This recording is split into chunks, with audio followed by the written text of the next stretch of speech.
The U.S. Senate is today holding a discussion entitled Virtual Currencies, the Oversight Role of the U.S. Securities and Exchange Commission and the U.S. Commodity Futures Trading Commission. As the name implies, the subject under discussion is the extent to which the American financial watchdogs can control the partially regulated assets. The SEC has been somewhat active in halting fraudulent ICOs, and has warned against them, but clarification is vital as the industry grows. The heads of the SEC and the CFTC, Clayton and J. Christopher Giancarlo respectively, will be faced with a number of U.S. senators to field questions on this subject. Clayton said in a pre-prepared statement, as Chairman Giancarlo and I stated recently, we are open to exploring with Congress, as well as with our federal and state colleagues, whether increased federal regulation of cryptocurrency trading platforms is necessary or appropriate. We also are supportive of regulatory and policy efforts to bring clarity and fairness to this space. We will be providing updates on the hearing as it progresses. Clayton's opening remarks may be viewed by some as oversimplistic, but they reflect how I present these issues to mainstream investors. For ease of analysis, I break this space into three categories. First, a promising new technology, referred to as distributed ledger technology, or blockchain. Proponents of this technology assert that it will bring great efficiencies to our national and global economies, including our capital markets, and I hope that it does. The Commission looks forward to working with market participants who seek to bring efficiencies, including more effective oversight, to our capital markets. The second and third categories are cryptocurrencies and ICOs, which are subsets of the products seeking to take advantage of the commercial opportunities presented by blockchain technology. One is promoted to be a replacement for dollars, and one is like a stock offering. Regarding the advantages promoted by cryptocurrency advocates, he said, to date these assertions have proved elusive in many areas. Regarding ICOs, he said, you can call it a coin, but if it functions as a security, it is a security. He identified two main issues. First, that these markets have much less oversight than traditional investments on stock exchanges. He said that he considers regulations to be vital for consumer protection. Second, he said that many ICOs are being conducted illegally, and he doesn't think that this is because the law is unclear. He offered a message to those that use semantic gymnastics to avoid regulation. They will be in the crosshairs of the law. Giancarlo's opening remarks. Giancarlo began by talking about his three children, and how he has always tried to interest them in the stock market, to no avail, but then found that they were suddenly interested in Bitcoin. He said that the enthusiasm of the younger generation should be respected, but at the same time there should be a strong hand against those who abuse the system. He pointed out that the total value of cryptocurrency is dwarfed by the value of the currency markets and gold, and this should be taken into account.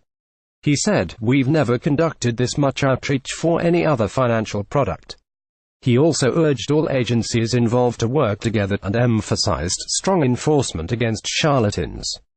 Senator Michael Crapo of Idaho asked if the two think that there should be more oversight, and if there should perhaps be one body to take care of the industry. Clayton and Giancarlo both agreed that new legislation may be necessary to deal with this new industry. Senator Brown of Ohio asked about the eco industry. When he asked how much of the $4 billion made through these funds was raised in the U.S., he was frankly told that it wasn't clear. He asked how the SEC intends to take on the challenge of cryptocurrency with the agency's recent reduction in staff numbers, and received a reply that a hiring freeze means that Clayton's hands are tied, but he would prefer more enforcement agents. Senator Richard Shelby of Alabama asked a similar question, how the two agencies are going to work together. Giancarlo said that broad discussion have been held on the subject. He then asked if more legislation is necessary, and the answer was inconclusive. Shelby then asked what the bottom of the cryptocurrency market is. Giancarlo said frankly that he isn't an economist, but that he has been assured by economists that there is a natural equilibrium. Senator Jack Reed of Rhode Island asked the two if they have hired enough computer experts, technologists, to understand and oversee the industry. Clayton answered that a committee was formed to have performed admirably in getting up to speed, but more people would always be welcome. He said that his agency has a combination of technologists and economists. Giancarlo answered that he has hired the agency's first-ever Chief Innovation Officer and formed Lab CTFC, as well as a task force which has already been active in enforcement. He also said that he has requested more funding. Senator Mike Rounds of South Dakota asked for clarification as to the status of Bitcoin as a commodity, security, or currency. Giancarlo responded that Bitcoin is not useful as a currency, and that many simply want to hold on to it because there might be something in it. In this sense, it is a commodity. His concern is to take care of fraudsters. Senator Elizabeth Warren of Massachusetts pointed out that a Bloomberg article claimed that the SEC was considering allowing companies to sell ICOs while blocking the ability to file class action lawsuits. Clayton did not give a clear answer, saying that he didn't want to prejudge. He said that he is not anxious to see a change. Warren was not satisfied with this answer. She then grilled Clayton about protection for pensioners, which was very interesting, but not relevant to cryptocurrency. Senator Joseph Donnelly of Indiana noted that the agencies have warned investors about the cryptocurrency market, and asked the two to clarify the ways that the agencies can prevent investors from falling for fraud. Giancarlo noted that his agency has teamed up with the CFPB to educate librarians about the subject, because it was found that library computers nationwide have been used to search about Bitcoin. Clayton said that he is counting on other financial bodies on acting responsibly in this area. Donnelly asked about how the agencies can prevent the use of terrorism financing and the avoidance of sanctions. Clayton said that the SEC has a dark web working group, and Giancarlo replied that the CTFC works very closely with law enforcement agencies on this subject. Senator John Kennedy of Louisiana asked Giancarlo when the last time was that he personally purchased a stock, bond, etc. He was answered that he put it on hold when Giancarlo took on his post. Kennedy then asked him if he personally read all the terms of conditions regarding his investments, and was answered in a tongue-in-cheek way that no, Giancarlo didn't.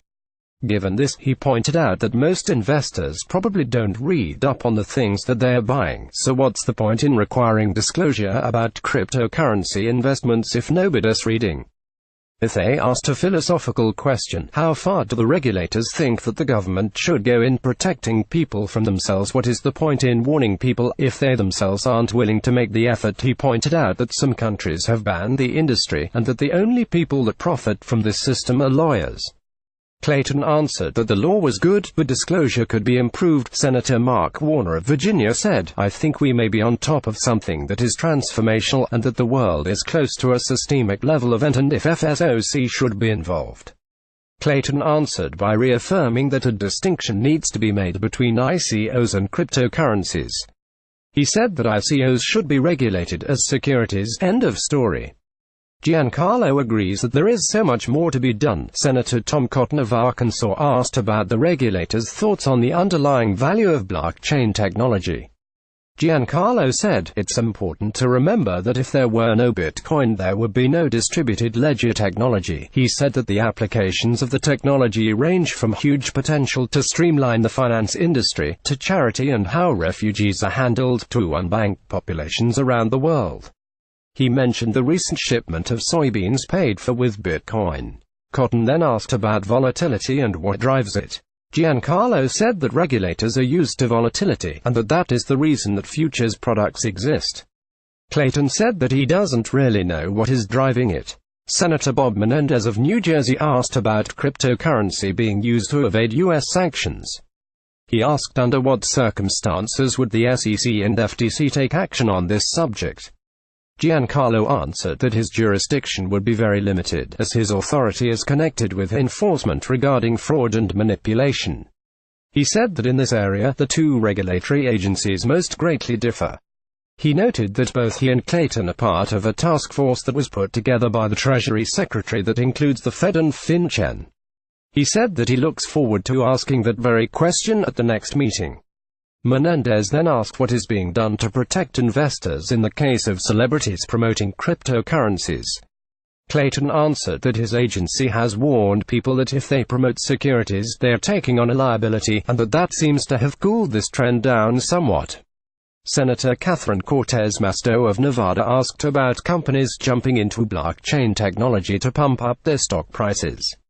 Clayton said that he thinks that it's not acceptable to falsely advertise securities and has put out a warning on the SEC's website.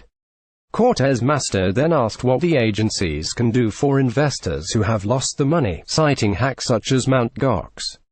Clayton made it very clear that when people invest online in an offshore entity, the chance of getting the money back is very, very low. Giancarlo said that his agency simply does not have the authority to ensure that cyber safeguards are in place. Senator Warren in a second round pointed out the ICOs are often fraudulent, citing the fact that Facebook recently banned their advertisement. She asked Clayton how many current and upcoming ICOs have registered with the SEC, given that they are considered securities under law, and received the response 0. She asked why this is the case. Clayton responded vaguely, to the effect that he is in favor of private placements, but that they need to be done according to law.